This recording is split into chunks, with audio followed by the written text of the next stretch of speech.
صحیح بخاری شریف حدیث نمبر 836۔ حضرت احنف بن قیس نے کہا، میں قریش کی ایک جماعت کے ساتھ بیٹھا ہوا تھا کہ ایک صاحب آئے جن کے بال پراگندہ، کپڑے کھردرے، ہیبت بھدی تھی، اور ان کے سامنے کھڑے ہو کر سلام کیا۔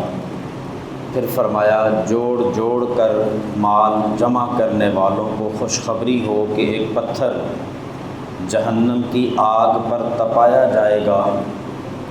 پھر ان کے پستان کی گھنڈی پر رکھا جائے گا، جو پار کر کے ان کے کندھے کی پتلی ہڈی سے باہر نکل جائے گا، اور اس کے شانے کی پتلی ہڈی پر رکھا جائے گا، جسے سوراخ کر کے اس کے پستان کی گھنڈی کے باہر ہو جائے گا۔ وہ پتھر ہلتا رہے گا۔ پھر وہ واپس ہو گئے اور ایک کھمبے کے پاس بیٹھ گئے۔ میں ان کے پیچھے ہو لیا اور ان کے پاس بیٹھا۔ میں نہیں جانتا تھا کہ یہ کون بزرگ ہیں۔ میں نے ان سے کہا، میرا اندازہ ہے کہ لوگوں نے آپ کی بات کو ناپسند کیا۔ تو فرمایا، یہ لوگ نہیں سمجھتے، مجھ سے میرے خلیل نے فرمایا۔ میں نے پوچھا کہ خلیل سے کون مراد ہے؟ تو فرمایا، نبی اکرم صلی اللہ علیہ وسلم۔ فرمایا تھا، اے ابو ذر، احد دیکھتا ہے؟ یہ سن کر میں نے سورج دیکھا کہ کتنا رہ گیا ہے۔ میں یہ سمجھ رہا تھا کہ رسول اللہ صلی اللہ علیہ وسلم اپنے کسی کام سے مجھے بھیجیں گے۔ میں نے عرض کیا، جی دیکھتا ہوں۔ فرمایا، مجھے یہ پسند نہیں کہ میرے پاس احد کے برابر سونا ہو، مگر یہ کہ کل کا کل بانٹ دوں سوائے 3 دینار کے، اور یہ لوگ سمجھتے نہیں، دنیا جمع کرتے ہیں۔ بخدا ان سے دنیا کا کوئی سوال نہیں کروں گا اور نہ دین کے بارے میں کچھ پوچھوں گا، یہاں تک کہ اللہ سے جا ملوں۔ حضرت ابو ہریرہ رضی اللہ عنہ نے کہا کہ رسول اللہ صلی اللہ علیہ وسلم نے فرمایا، جو شخص پاک کمائی سے کھجور کے برابر صدقہ کرے تو اللہ اسے اپنے دائیں ہاتھ میں لیتا ہے، جیسا اس کی شان کے لائق ہے، اور اللہ صرف پاک ہی قبول فرماتا ہے، پھر اس کو صدقہ کرنے والے کے لیے بڑھاتا رہتا ہے، جیسے تم لوگ اپنے بچھڑے کو پالتے ہو کہ وہ پہاڑ کے برابر ہو جاتا ہے۔ حضرت حارثہ بن وہب رضی اللہ عنہ نے فرمایا، میں نے نبی اکرم صلی اللہ علیہ وسلم سے سنا کہ آپ نے فرمایا، لوگو صدقہ کرو، اس لیے کہ تم پر ایک ایسا زمانہ آئے گا کہ انسان صدقہ لے کر گھومے گا مگر ایسے کو نہیں پائے گا جو اسے لے۔ وہ کہے گا، اگر کل لائے ہوتے تو لے لیتا، آج مجھے اس کی کوئی حاجت نہیں۔ پہلی حدیث میں حضرت احنف بن قیس نے ایک واقعہ ذکر کیا کہ وہ کچھ لوگوں کے پاس بیٹھے تھے کہ اچانک ایک شخص آئے، پراگندہ بال، کھردرے کپڑے اور عجیب شکل تھی۔ آ کر انہوں نے لوگوں سے کہا کہ جوڑ جوڑ کر مال جمع کرنے والوں کے لیے یہ بشارت ہے کہ ان کے لیے جہنم کی آگ میں ایک پتھر تپایا جائے گا، اور پھر ان کے سینے پر پستان والی جگہ پہ رکھا جائے گا، جو سوراخ کر کے کندھے کی طرف نکل جائے گا، اور پھر کندھے کی نرم ہڈی پر پتھر تپا کر جہنم کی آگ میں وہ رکھا جائے گا، جو سینے کے راستے نکل جائے گا۔ تو یہ احنف بن قیس کہتے ہیں کہ میں نے دیکھا لوگوں نے ان کی بات کا کوئی زیادہ نوٹس نہیں لیا، تو میں ان کے پاس جا کر بیٹھ گیا۔ وہ یہ بات کہہ کے کھمبے کے پاس جا کر بیٹھ گئے۔ میں ان کے پاس جا کر بیٹھا اور ان سے کہا کہ مجھے لگتا ہے کہ آپ کی بات کا لوگوں نے نوٹس نہیں لیا، تو آپ کون ہیں؟ تو انہوں نے کہا کہ مجھ سے میرے خلیل صلی اللہ علیہ وسلم نے فرمایا تھا، یعنی آپ صلی اللہ علیہ وسلم نے تو فرمایا تھا کہ عصر کی نماز کا وقت تھا، احد پہاڑ کی طرف اشارہ کر کے فرمایا احد پہاڑ کو دیکھتا ہے؟ میں نے احد پہاڑ کی طرف دیکھا، پھر سورج کی طرف دیکھا، میں نے سمجھا شاید حضور مجھے کسی کام بھیجنا چاہتے ہیں، لیکن پھر فرمایا کہ احد پہاڑ کے برابر اگر سونا ہو تو مجھے یہ پسند نہیں کہ 3 دینار سے زیادہ اپنے پاس رکھوں اور سونے سے پہلے سارا صدقہ کر دوں۔ تو یہ حضرت ابو ذر غفاری رضی اللہ تعالیٰ عنہ تھے، جو بہت ہی زیادہ تارک الدنیا تھے۔ تارک الدنیا ہونے کے اعتبار سے حضرت ابو ذر غفاری رضی اللہ تعالیٰ عنہ بہت ہی زیادہ مشہور ہیں، اور آپ صلی اللہ علیہ وسلم کی احادیث کو، ارشادات کو بہت ہی زیادہ گہرائی میں اور دل و جان سے ان پر عمل کرنے کے اعتبار سے مشہور ہے۔ اب اس حدیث پاک میں تو صرف 3 دینار بچا کر رکھنے کی اجازت ہے، جبکہ ایسی احادیث بھی ہیں کہ آپ صلی اللہ علیہ وسلم 1 دینار بھی اپنے پاس رات کو رکھ کر سونا پسند نہیں کرتے۔ یہ بھی پسند نہیں کیا کہ میرے پاس 1 دینار ہو، میرے پاس موجود ہو اور رات میں اس کی موجودگی میں بسر کر دوں۔ تو یہ ابو ذر غفاری رضی اللہ عنہ نے تو بہت ہی کنسیشن دے دی 3 دینار والی، لیکن حقیقت یہ ہے کہ یہ ایسی صورت میں ہے کہ جب بندے نے مال کی زکوٰۃ ادا نہ کی ہو۔ اگر کسی بندے کے پاس مال ہو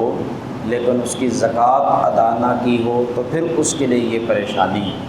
یا مال کی محبت میں مال جمع کر رہا ہے، اور اگر صرف ضرورت دنیا کے لیے مال جمع کیا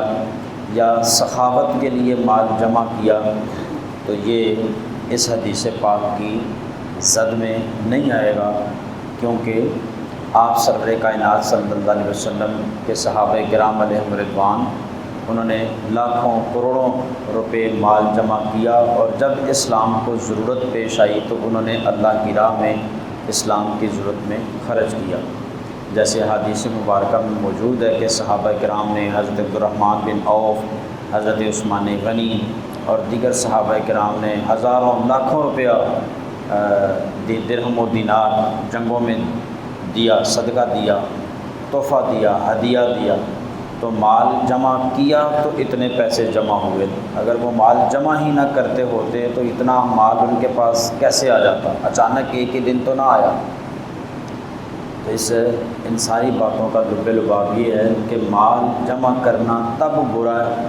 کہ جب مال کی محبت میں بندہ ضروریات دنیا میں بھی خرچ نہ کرے، جمع کر کے رکھتا رہے، جمع کر کے رکھتا رہے، اور مال کی محبت میں راہ خدا میں بھی خرچ نہ کرے، تو ایسا مال جمع کرنا برا ہے، ناپسندیدہ ہے۔ لیکن اگر ضرورت کے لیے جمع کرتا ہے یا کل کو اللہ کی راہ میں خرچ کرنے کے لیے جمع کرتا ہے تو یہ جمع کرنا برا نہیں۔ دوسری حدیث پاک میں فرمایا کہ جو شخص پاک کمائی سے کھجور کے برابر صدقہ کرے تو اللہ اسے اپنے دائیں ہاتھ میں لیتا ہے جیسا اس کے شان کے لائق ہے۔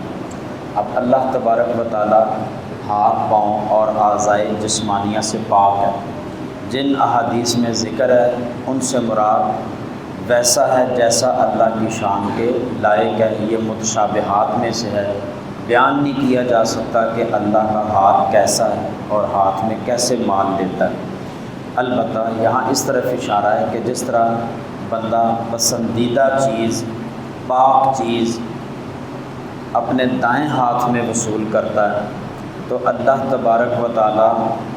حلال مال سے کمائے گئے پیسے کو جب بندہ اللہ کی راہ میں صدقہ کرتا ہے تو اللہ تعالیٰ اسے پسندیدگی کی وجہ سے اپنے دائیں ہاتھ یعنی دست قدرت میں لیتا ہے۔ اور یہ بھی فرمایا کہ اللہ صرف پاک ہی قبول فرماتا ہے۔ اس بارے میں وضاحت یہ ہے کہ جو شخص حرام مال کمائے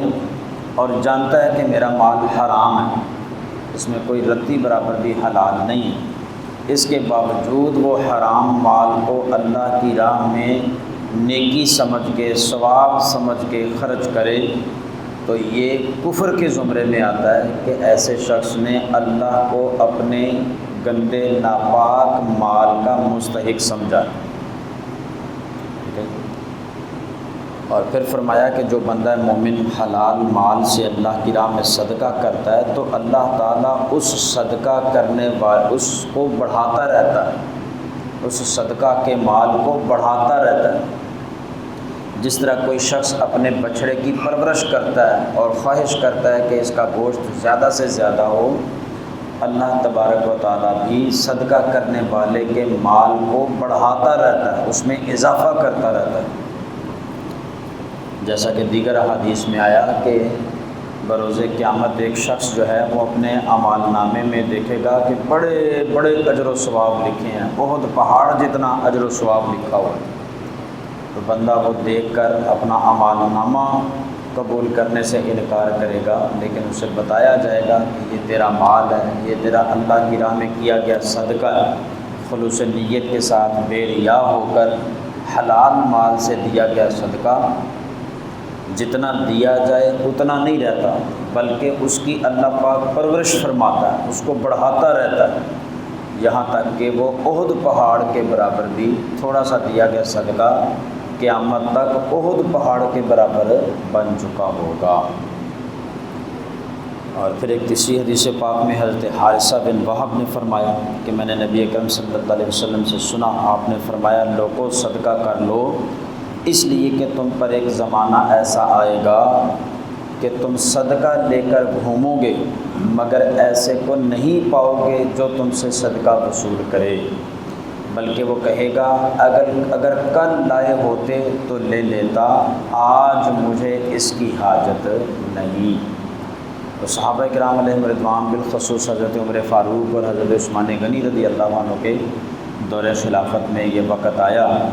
کہ اہل ایمان نے، لوگوں نے صدقہ قبول کرنے سے انکار کر دیا، زہد کی وجہ سے، تارک الدنیا ہونے کی وجہ سے، اور اسی طرح مال سے بے رغبتی کی وجہ سے انہوں نے صدقہ کرنا قبول کرنا ناپسند کیا، اور لوگ صدقہ لے کر گھومتے کہ ہمارا صدقہ کوئی وصول کر لے۔ اور ہے دراصل یہ قرب قیامت کی بات کہ قرب قیامت میں لوگوں کے پاس مال و دولت اتنا زیادہ ہو جائے گا، مال کی فراوانی ہو جائے گی کہ صدقہ وصول کرنے والا کوئی نہیں ملے گا۔ اور آپ صلی اللہ علیہ وسلم نے اسی طرح اشارہ فرمایا کہ مجھے اپنی امت سے اس بات کا خوف نہیں ہے کہ یہ شرک میں مبتلا ہو جائے گی، بلکہ اس بات کا خوف ہے کہ یہ مال کی محبت میں مبتلا ہو جائیں گی، اور مال کی محبت